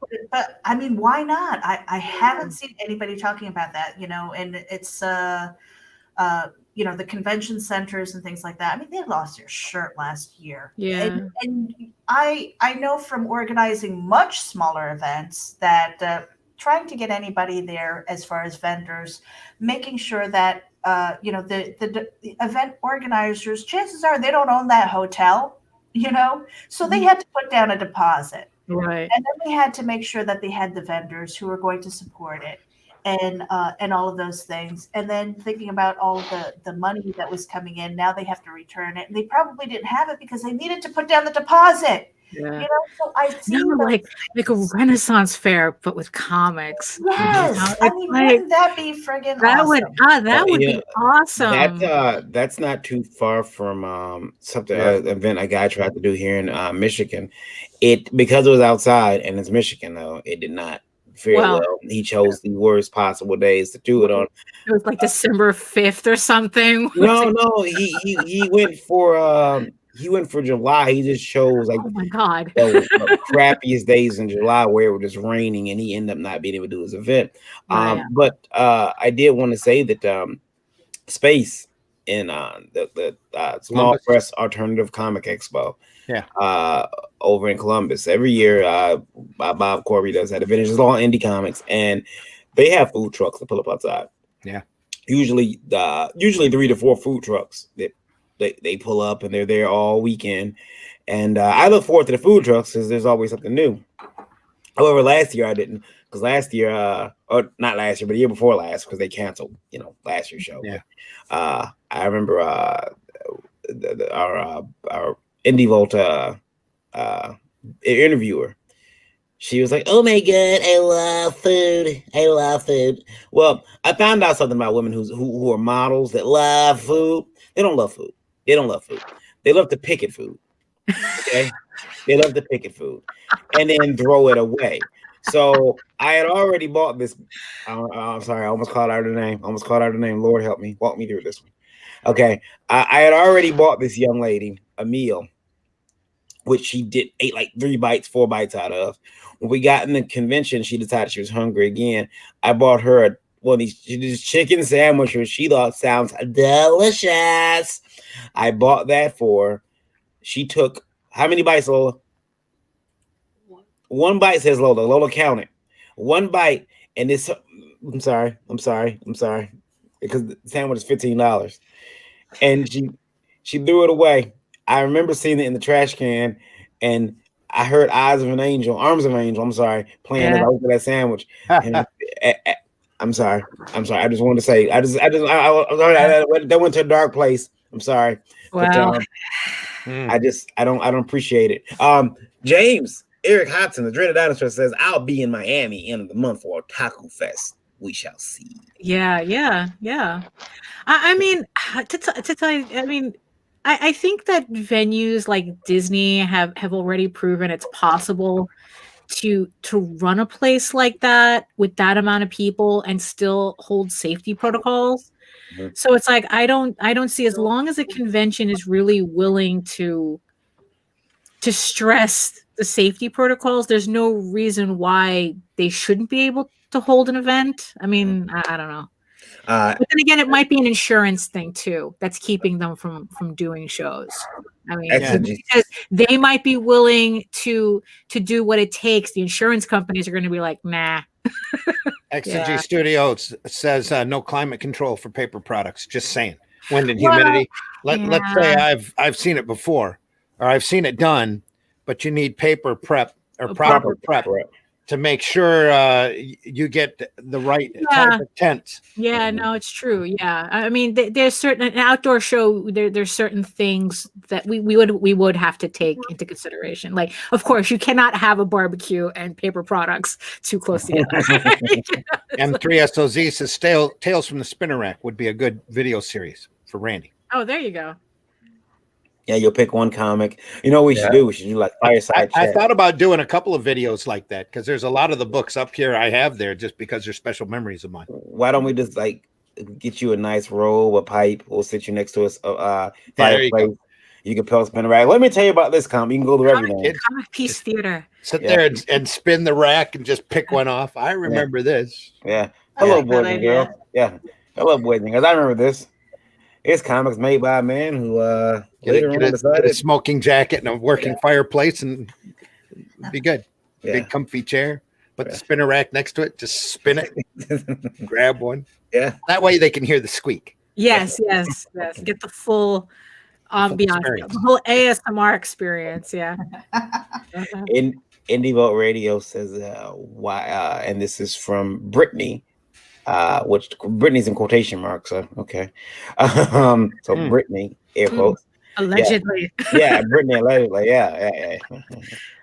Brittany says, so when you guys do your shows, do you ever plan out what you're going to talk about, which comics and what themes of the day, or do you wing it? Brittany, if you watch the show, you can wing this. There's no. Listen, I create a structure and then I break it. Like, yeah, I just know that there's points I'm supposed to hit throughout the show. That's what I know. I would say the odds are 80-20 against. Yeah, I would agree. Yeah. I know the structure of the show, and that's it. Like the Indie Vote Live Wire show, that's a structure. That's it. The Thursday show is actually the apology show. The third Thursday show, we're lucky to be awake this early in the morning. Now, was she referring especially to Varian. Was she referring to the show or was she referring to Comic-Con? No, she's referring to the show. The live streams. Yeah. Okay. Yeah. You know, if we're actually like professionals and stuff. Huh? Yeah. Sunday funnies, I plan ahead maybe half of the time. I live stream like I write. I'm a total panster. Yeah.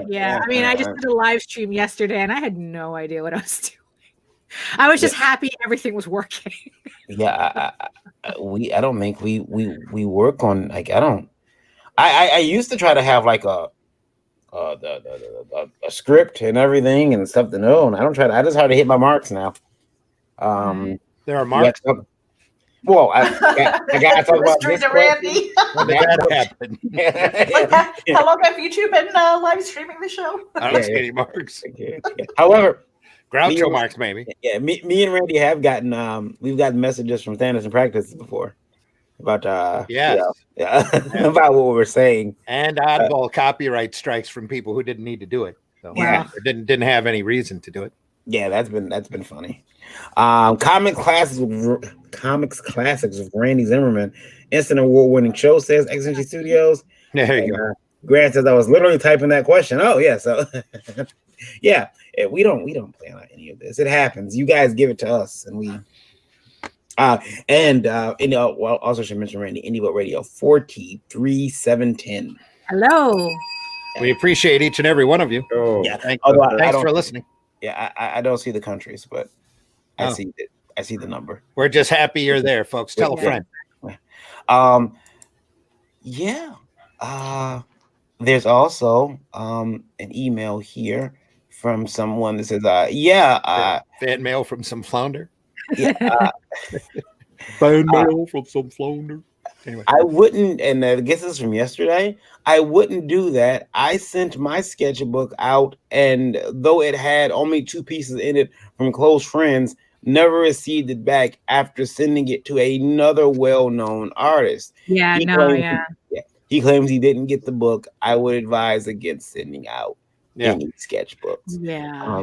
Especially the more work that you have inside of it and the more precious it is to you, the less you should think about getting that out of your hands. I've seen a lot of sketchbooks disappear, and it's like it's heartbreaking. Yeah, I've got a sketchbook that's literally bound together with electrical tape that I wouldn't send to anybody. But I love taking it whenever I see a name at a show that I'm going to be at that I really appreciate. I'll make sure that I pack it so that I can take it there and at least ask for an autograph, if not a sketch. Yeah. You know, and it's slowly getting filled up. It's about 4/5 full now. Yeah, I mean, really, just like have them sketch on or sign like a separate piece of paper and like scrapbook it, you know, into the sketchbook as opposed to that's tragic when a sketchbook gets lost. Yeah, that's another video I could do about going through the sketchbook and going, I asked so and so to do this. Yeah. This is what I ended up getting. Then the Gecko says, Randy Zimmerman Watson. I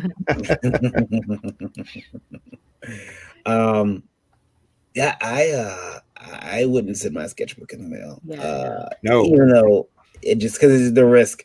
Or just wait to the conventions, or like just get that commission piece, get that scrapbook it, and you're all set. I mean, sending original artwork in the mail is hair raising enough. You know, you want to send an entire book of it. You know? Yeah. Especially because think about it.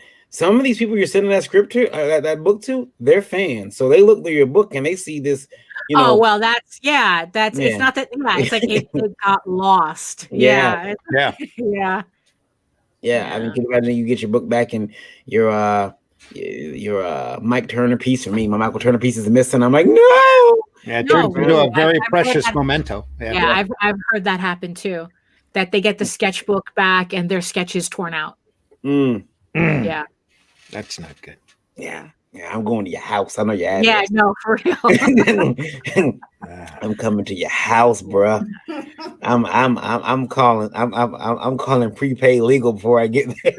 Yeah, no. You guys come and get me. There's about to be an assault. I will say that. Yeah, make sure your Legal Shield account is up to date. Yeah. You guys got me right. I've been paying. I need to use your services. I've been. Can you imagine that? Cops come. That's okay. Hey, baby, call Legal Shield. Call Legal Shield. What are tossing you? I mean, not for nothing though. Not to give. I mean, not spawn and all that. But no, for real though. If you're a creator and you know you want access to legal services and you don't know how, I mean, Legal Shield is probably the best way to do it. That's affordable, so that you know I've used them a lot of times and I swear by them. So you know, just a little something there. You know, I joke about that prepaid legal because I've got some friends who've gotten it and they're like, man, I'm doing that. I swear by it. This is awesome. And I think I need it so I can assault somebody. And,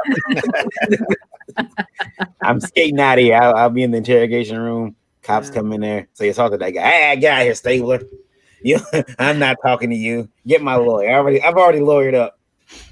Yeah, I assaulted him. I did it. I would love to see Randy rock the mic. Wait, here we are. Yeah, exactly. Yeah. From Indie Vote Radio, another question. Got a lot of them, and this one is about websites. I'm noticing a lot of artists lately. I guess he means curators with dead websites. No updates since 2019. Have they all given up? What's the problem? And that is also from Freddie the Fan. That answer would be yes. Yeah. The artists are dead. Just kidding. No. Freddie, I got a website that I haven't updated. But it does happen. I mean, Meredith, I think, updates her site the most out of anybody that I know. I think there's something up there almost every 2 weeks. There's something new up there at the very least. Meredith, right? But even that's like websites. Yeah, it's kind of weird because like what it is that like social media has become so ubiquitous. It's like who goes to a website? You know, I mean, it's kind of weird, but at the same time, it's like I like having a website because it's a place where I control it. Mhm. You know, it's like I have my stuff on it, you know, and it serves as like a central portfolio. All my links are there. So I like having a website. But if you want like the latest discussions on stuff, it's like that's all happening on like Facebook and other social media sites. So it's kind of like weird to kind of like manage everything at the same time, because they in the end they all serve different purposes. So it depends on what you're using your website for, as opposed to, well, if you want to have a discussion with me in real time, you're better off going to Facebook. If you want to see video media, you go to my YouTube channel. So, you know, if you really want to hear me tell you off, go to Twitter. Right, exactly. I'm probably gonna get a heel to the back of my head, but my ex-girlfriend used to have a website, and she would have she had like all of her stuff on all the social media contacts, and she had her MySpace on there, MySpace, her very early Facebook, ICQ, AIM names, all that stuff. But she also, and people would go there and read her little blog about what she had done that day, what she's doing that week. But she also had, and I think this might have been the biggest draw, she had a webcam on there that refreshed. Remember the early days where they weren't like, and it would refresh every like 2 minutes. And like voyeurs are coming to your page and they just want to see your because they think, oh, I'm in her bedroom. Well, yeah, but her bed's around the corner from what you're seeing. You're not seeing anything. And that was the early days. That was oh, that's my brother. There's the other Grant. There's no X's. No X's, LOL. I would say, the one thing that I want to say about websites is for the last 20 years, don't do it. Right? For the last 20 years, I would say I have been a huge proponent that everybody, and I mean everybody, should have a website because it is a landing spot. And to what Daphne was saying is it depends on what you're doing with it. So if it's a landing spot, if it's a centralized location for all of your links and things, you know, evergreen material and things like that. But it is, you know, there's content that's moving all the time. It's nice to have that central landing spot for business, for individuals. You know, put your resume up there if you're looking for jobs and things like that. And then the social media is to interact. Unfortunately, a lot of people, when they don't do it and they're all over the place, it's really hard to maintain all of those things. And I'm to the point now where my website's pretty static because it's going to be like basically links to everything else. If you want interacting, you know, Facebook, Twitter, even YouTube, you know, to have like my best of videos there, have a store there. But then there are other places where you don't even need to maintain a store on your website anymore, unless you really want to, unless you have the product in your possession. But, you know, a lot of things are print on demand. Right, yeah. You link to a Redbubble store or something. Exactly. So it's almost like, you know, now I'm starting to lean more towards, do I really need one? It's like, okay, well, I have one. I'm going to try and keep it updated and stuff. But I'm in the background. I have admin tools to at least 6 websites right now, well, probably more. You know, and it's like, okay, just call me when you need an update, because a lot of them, again, they use it as a landing spot, a centralized location, but the interaction where they're getting their people, where they're getting their clients or their customers and their fans are Facebook. I mean, Facebook has, I can't remember the last time I did a Google search, but it had like 3 billion people on Facebook. That's where the people are, folks. You know. I'm sorry to laugh. There was a comment here from Indie Vote Radio. Marv stepped away. I gotta read this one. It's from Jake the Rake. Jake the comic rake. And he says, well, if it ain't the Rick and Morty of comic book journalism, nice to see you guys still hanging in there. Randy and me, I call the Rick and Morty of comic book comic book news a long time ago, and he says that's not what they called us. Well, they called us the Ass Boys, but at first, one of the first things they called us the Rick and Morty comic book You're journal. the Sup Ass Boys. Ass Boys. But he said, "Hey, I have a comic that I'd like to I have a comic I could pitch to you guys for Indie Vote Revolt. It's called Peter the Pimp and the Prostitutes of Power." Well done. Gee, Jake, for a minute there, I thought it was going to be a serious pitch. I would look at it with that title. Well, yeah, I mean, it's like I'll be like, okay. Does that make me Rick then? Maybe in a different universe, idiot. Yeah. Peter the Pimp and the Prostitutes of Power. It's like She-Ra, but different. Yeah. Very much so, yes. Like She-Ra, but different. It got a laugh out of Lola, so I think she likes it. I can imagine it now. It's like who wrote that? Who's writing to you with that? Jake, it's like Jake. Jake, you made us laugh, so that's a point in Gryffindor's favor.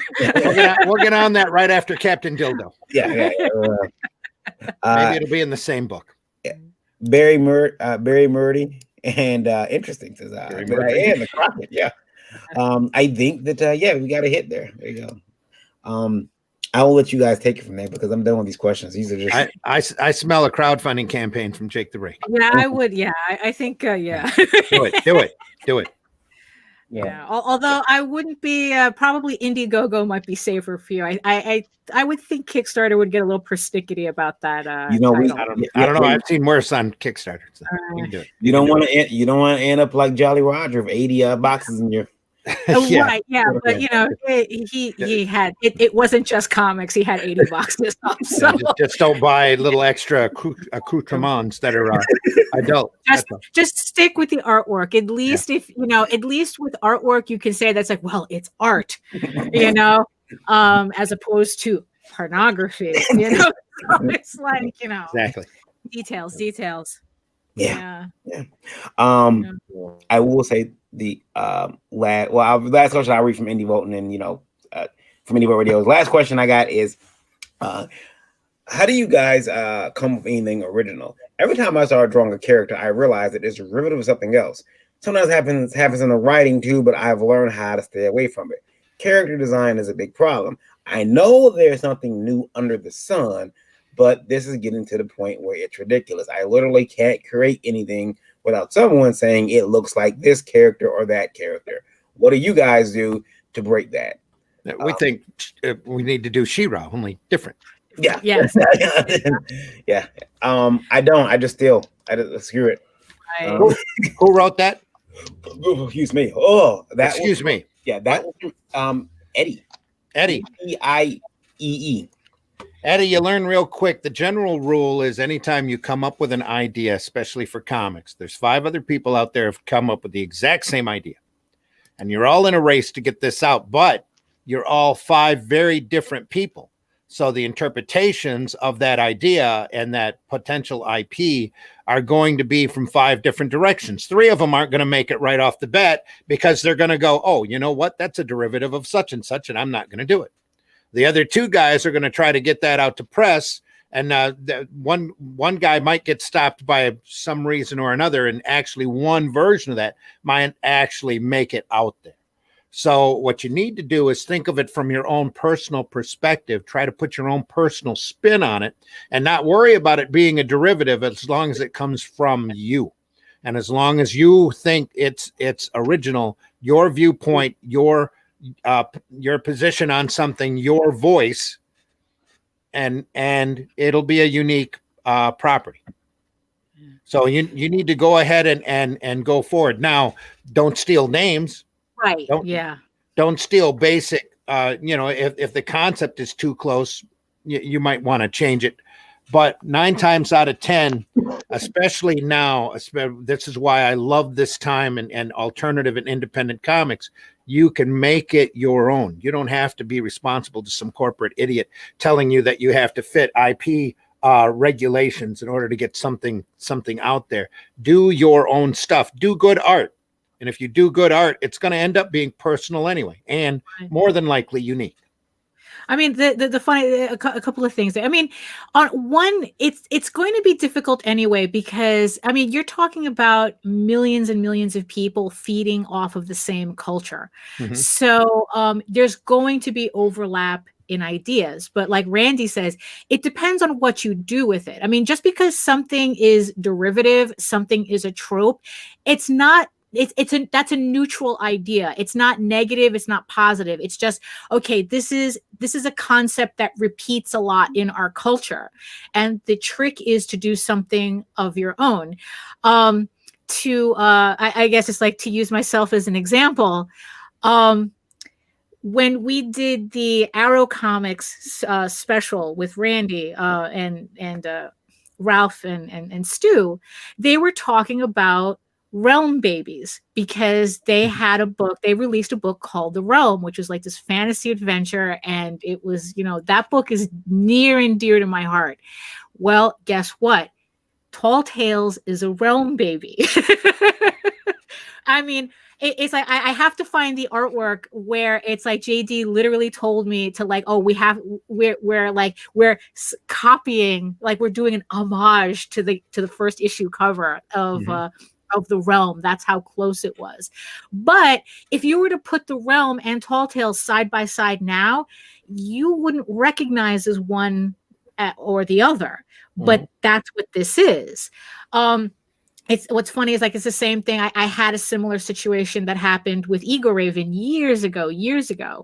I thought I had my little brilliant original idea, and it turned out that Anne McCaffrey had written a book with a unicorn girl in it, and I got tight when I saw it. But in the end, though, it was like a completely different concept. So so it's like, you know what? I'm not going to abandon my story because everybody knows about unicorns. Everybody likes cute girls. So a lot of people are going to combine the two. So, it's like, just do your own thing with it and don't worry about it. I mean, I like every variation of Beauty and the Beast story. It's Beauty and the Beast, but I love every variation of it, no matter how it pops up, especially if it's werewolf related or something, but that's a different issue. All right.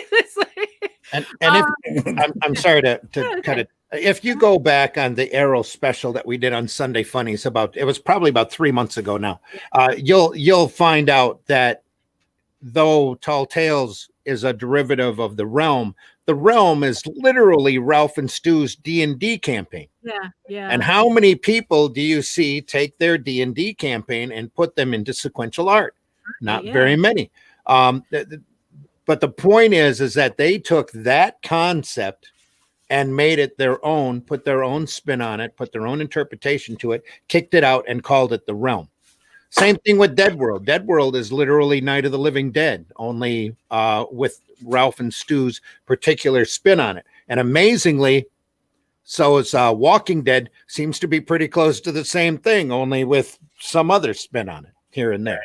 Right. Yeah, I mean, it's something that artists have been doing for centuries. It's just like borrowing from each other, if not outright.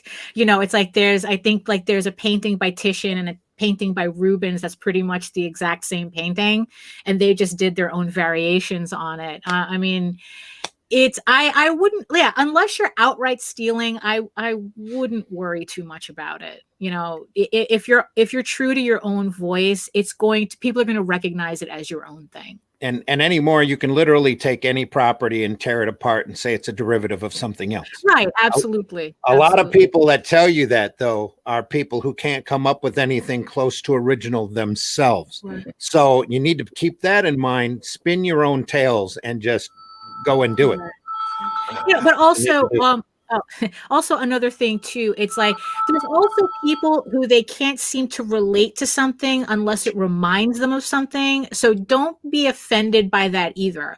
Like, I describe my work in according to what I think other mediums would be like. Like when I talk about Tall Tales, I say, well, it's like Lord of the Rings. I'm not saying it's the same thing. I'm just saying, I'm just giving you context for something you might be more familiar with so that you can associate, so you can say, oh, okay, well, if I like that, then this might be something up my alley.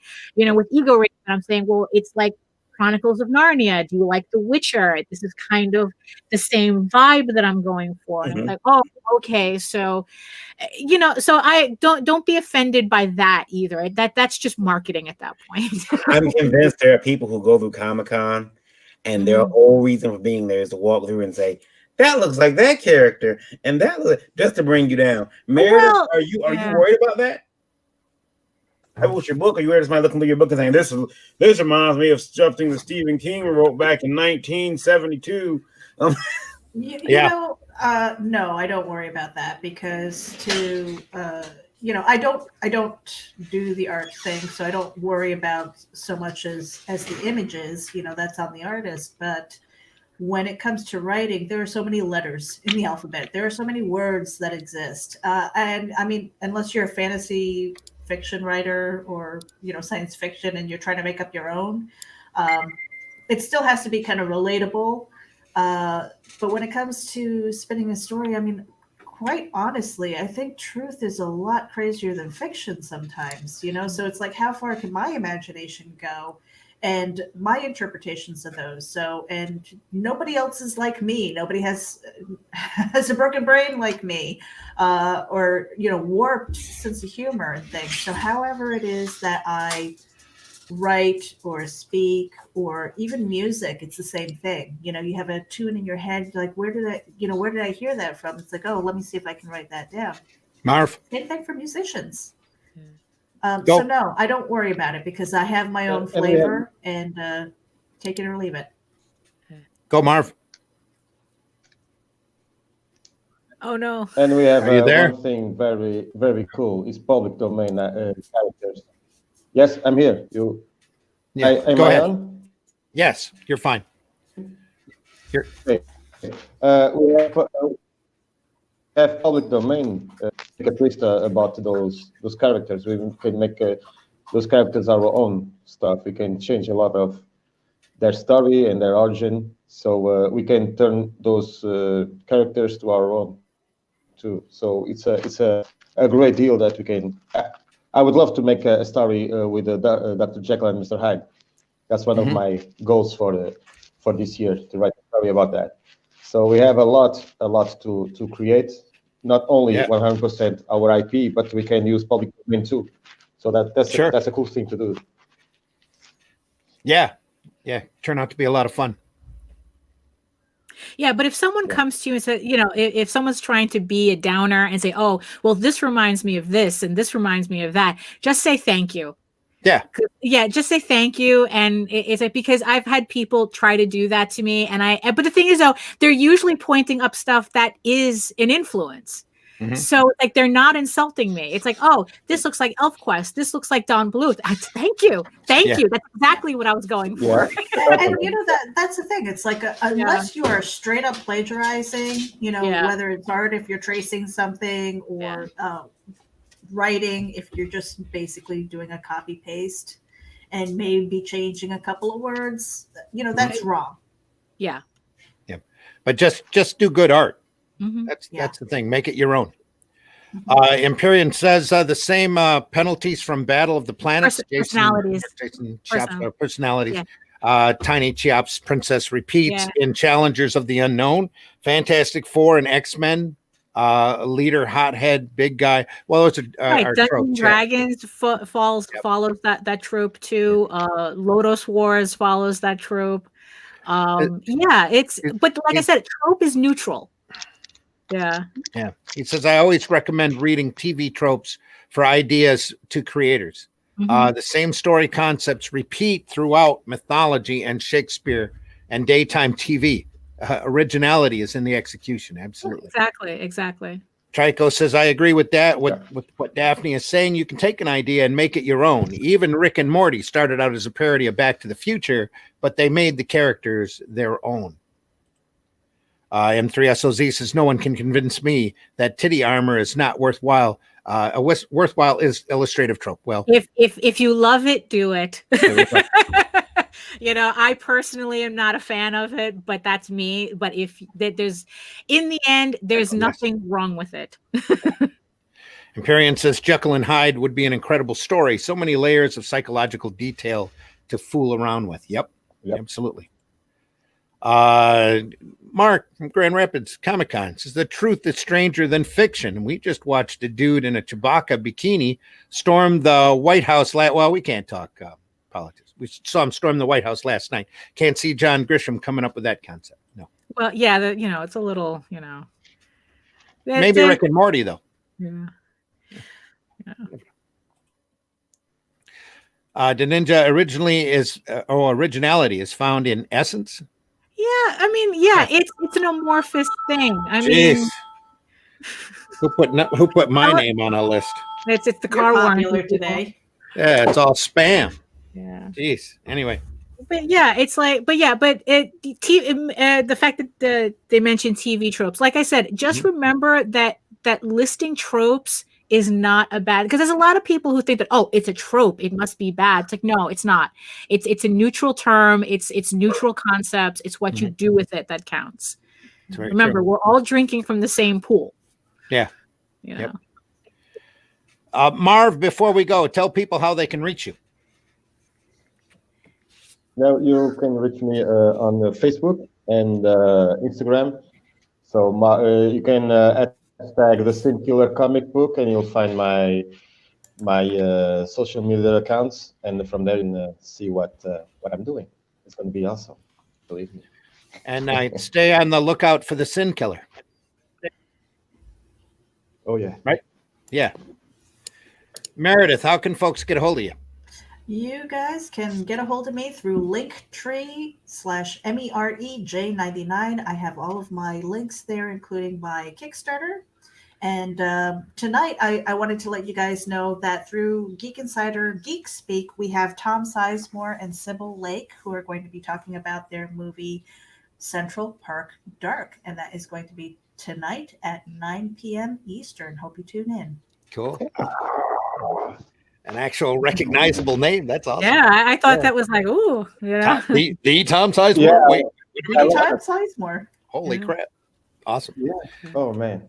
I love that guy. Daphne, how can yeah. Go with history play. Daphne, how can folks get a hold of you? Well, if fantasy comics is your thing and talk about a genre that's full of delicious tropes, you can go to egoworks.com, EGOWORKS.com, and talltalesonline.com, TAILS. If you want your fantasy to be more action oriented as opposed to drama oriented, that Ego Raven is, you can read both my comics online for free, and it also you can find all the links to my social media and to my Kickstarter for Ego Raven, Heir of the First Unicorn. We're close to breaking that 1,000 mark, which unlocks a prequel PDF for everybody. So yeah, we're almost there. So let's get that moving. And if you're also into art tutorials, demos, and the occasional rant commentary video that Varian decides to go me into, you can also find me on YouTube at Daphne Lage, Lage Art. Nice job on your Kickstarter. Thank you. Yeah. I'm actually a lot more mellow about it now than I was in the beginning. You know how in the beginning it's always like this frantic rush, and then it's like, now I'm like, yeah, we caught that very all right. Yeah, it's like he said this will incite Daphne for sure. Yeah. And folks, you can find me at Facebook under Randy Zimmerman, under Randy Zim on the Twitter. I don't tweet over there very often, but when I do, it's under Randy Zim. I also have the Zim Geek channel over on YouTube. Might start doing Tales from the Spinner Rack anytime now.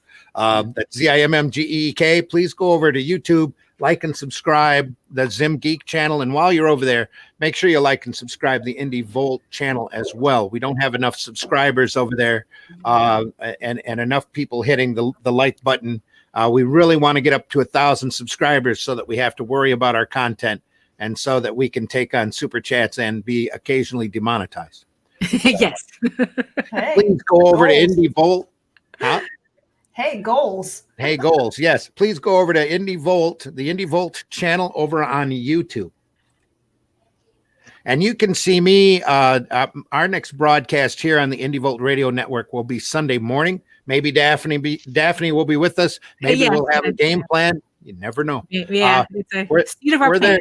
Yeah, we're there doing a podcast there called the Sunday Funnies, where we concentrate on the more whimsical and lighter side of comics, the funnier, more entertaining stuff that we all love, whether it's Golden Age books, underground books, funny animal books, the whole fun spectrum, other than the dark and realistic type stuff. Other than that, we'll be back on Tuesday night at 9 p.m. All of these times are Eastern Standard Times for our worldwide listeners. 9 p.m. for the Live Wire broadcast, our main Indie Volt podcast. Then again on Wednesdays at 9 p.m. for the Geekgasm that is co-hosted by Meredith and by Daphne, with the Indie Princess showing up whenever she can. And then again, we'll be back Thursday morning here for the Breakfast Buzz at 9 a.m. And also, don't forget, our latest broadcast is on Monday night at 9 p.m. That is, it came from Webtoons, where we have Eric Hodson and Michael Oden talking about the great comics that you can find online and digitally, mostly through Webtoons. So it came from Webtoons Monday nights at 9 p.m. Eastern Time. Good stuff. Good stuff. I'm Varian Grant, KYD_V on Twitter. Varian Grant pretty much on all the other social media networks.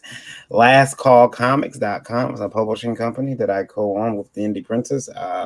LEDG.US, Liberty Entertainment Distribution Group. If you want to get your comic in stores, go there, register. And tune into us on the radio at indievolt.com, www.indievolt.com. You can listen to us 24/7. Whenever we're not running podcasts like this. Sorry to step on you there, Barry. No, nobody has music on there, and that's all curated by the Indie Princess as well. So she's taking over everything slowly but surely. There's an app you can get on Google Play or Streama, or if you ask Alexa nicely, she might actually turn on Indie Volt radio for you. We also have a Roku channel. Take it, Barry. Yeah, Roku, Indie Volt TV on Roku, independent movies, film, some content on there that we can't do on YouTube. YouTube asked me to take it down. I take it down and put it on. I make sure that's on the Indie Volt TV station. Independent movies, some filmmakers that I've had the pleasure of meeting over the years who've allowed us to stream their films there.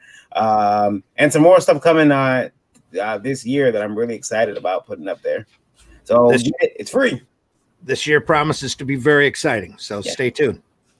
So, and also we love hearing from you, whether it's a silly comment, a serious question, your situation, any suggestions you may have, please send those into IndieVolt Live at indievolt.com. Please include IndieVolt Live in the subject line, or you can put Breakfast Buzz in there as well if you care to. Please keep those emails to 90 words or less so that Varian can type them on a card, and perhaps we can visually see them as we discuss them on the program. And remember, there's no question too serious or too silly. We love addressing it all here on Indie Volt. That's it. I guess I'll take us out of here with that. Did I miss anything? I'm sorry. Okay. Oh yeah. Did we mention the Independent Creator Awards? Did you mention them at all? I don't think we've mentioned them this time through. No. Yeah, M3SOZ says support independent creators. Absolutely. Yes, definitely. And while you're supporting them, check out the Independent Creator Awards. Meredith says we talked about it yesterday briefly on Geekgasm, but I don't have a graphic for it here, Meredith. I don't have a graphic. You got something I can pull up real quick? I do. Hold on a second. So the Independent Creator Award is if you go over to the Facebook group and connect over there, you're going to see a whole bunch of polls where people are nominating or putting up art, putting up stories, titles, podcasts even. So those are all things that you can either nominate for or vote for people who are who have been really busy in 2020 because nobody put their pens down. Right. At least not in this group. So so it's really cool. Go over there, make sure that you vote. I'm trying to look for this graphic right now. I know that it's on. Oh, here it is. And face it, folks, you haven't gone anywhere to see a lot of polls in a long time. So what's really cool is that it's sponsored by 4 groups. We've got Geek Insider, Indie Vault, obviously, Chuck's Shop Talk, and Comic Book Advocates Network. I have the graphic in. There we go. There we go. So, and those are the dates. It's 6 p.m. It'll be launched on the 21st of February. And then each Sunday after that for the next 4 Sundays. What's really cool about it is that we're closing out on March 14th with creation. The independent awards are going to be distributed throughout. And on the last day, we're going to have a special segment for In Memoriam. So anybody who has passed away in 2020, who has been in and around the orbit of comic books. We want to know who they are so we can recognize them. Back to you, Varian. No problem. Go over there and vote. I would say vote often, but you can't. Vote once. But don't throw your vote away. Vote for me. Vote for me. Don't throw your vote away. You see what happens when you throw your vote away. You see what happens. You get people you don't do want. It, Varian. Don't do it. Yeah. Get me. Vote for me. Me. You won't renounce your wish. I promise. Anyway, yeah, that's it for us. I'll see you guys. That was an obscure Wonder Woman 84 reference, wasn't it? Yeah. I'll see you guys later. You guys take care of yourself. I was thinking about bringing that up. We'll see you guys soon. Ciao. I'll take us out of here. Shall we take it? All right.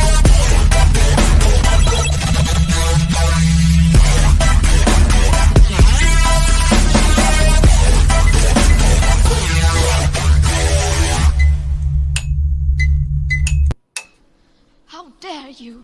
And who's your favorite Marvel Comics hero? Mine is Superman. Remember the motto? With great power comes great responsibility.